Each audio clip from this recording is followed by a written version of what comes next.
মা একজন দিনমজুর মানুষের বাড়িতে কাজ করে, কিন্তু বাবাটা প্যারালাইসিস, আমিও প্রতিবন্ধী।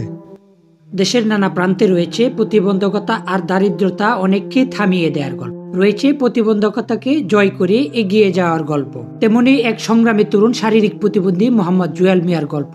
জুয়েল নরসিংদীর রায়পুরা উপজেলার উত্তর বাখরনগর গ্রামের কলেজ পড়ুয়া ছাত্র। তার স্বপ্ন জয়ের পথে একমাত্র বাধা দারিদ্রতা। তাও একজন প্যারালাইজড প্রতিবন্ধী, কিন্তু তার পরিবারের ভাই বোন মিলে 2 জন, কিন্তু তাকে যে কামাই করে খাওয়াবে, তার পরিবারটা পালবে কোনো লোক নাই।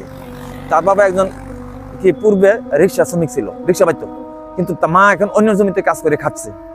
কিন্তু সে বিদায়, কিন্তু সে যে ইচ্ছা আগ্রহ আছে যে আমাকে কেউ যদি লেখাপড়া করাইতো তাহলে আমি করতাম। প্রতিকূলতা আর প্রতিবন্ধকতার মাঝে জুয়েল থেমে থাকেননি। প্রতিবন্ধকতার মাঝে এসএসসি পাশ করে এখন রায়পুরা সরকারি কলেজের এসএসসি 2য় বর্ষের মানবিক বিভাগের শিক্ষার্থী। লেখাপড়ার পাশাপাশি গ্রাফিক ডিজাইন, ইংরেজি ভাষায় দক্ষতা অর্জন করেছেন। তবে অর্থনীতির সংকট আর কম্পিউটারের অভাবে দক্ষতাকে কাজে লাগাতে পারছেন না। একটি কম্পিউটার তার সবচেয়ে বড় প্রয়োজন। অর্থনৈতিক সংকটের কারণে এই প্রয়োজন মেটানো সম্ভব হচ্ছে না তার। সরকারি কলেজে একজন মানবিক বিভাগের একজন শিক্ষার্থী, পাশাপাশি আমি একজন কম্পিউটার গ্রাফিক ডিজাইনার আর আউটসোর্সিং, কিন্তু আমি কম্পিউটারের অভাবে কিন্তু কাজ করতে পারছি না। মা একজন দিনমজুর মানুষের বাড়িতে কাজ করে, কিন্তু বাবাটা প্যারালাইসিস, আমিও প্রতিবন্ধী। তো আমার পরিবারে কেউ দেখার মতো কেউ নাই, কেউ আমাদের সদস্য পাশের বাড়ির আশপাশ কেউ দেখতে পারে না। জুয়েলের পরিবারের অবস্থা অত্যন্ত করুণ।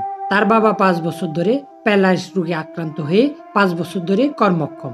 তার মা অন্যের বাড়িতে কাজ করে কোনো মতে সংসার চালান।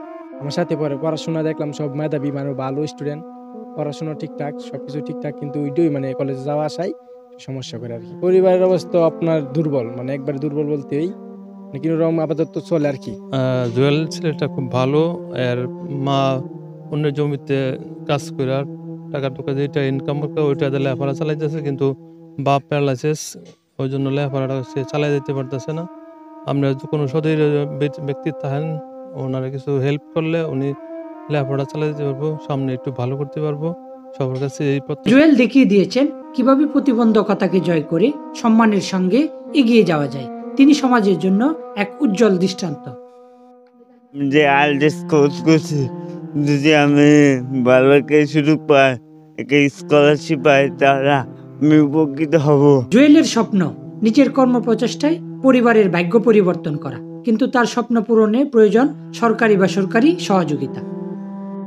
আমার একটা রিকোয়েস্ট থাকবে, সরকার বা কোনো সচেতন ব্যক্তি আমার দিকে কিছু শূন্যতা দেয়।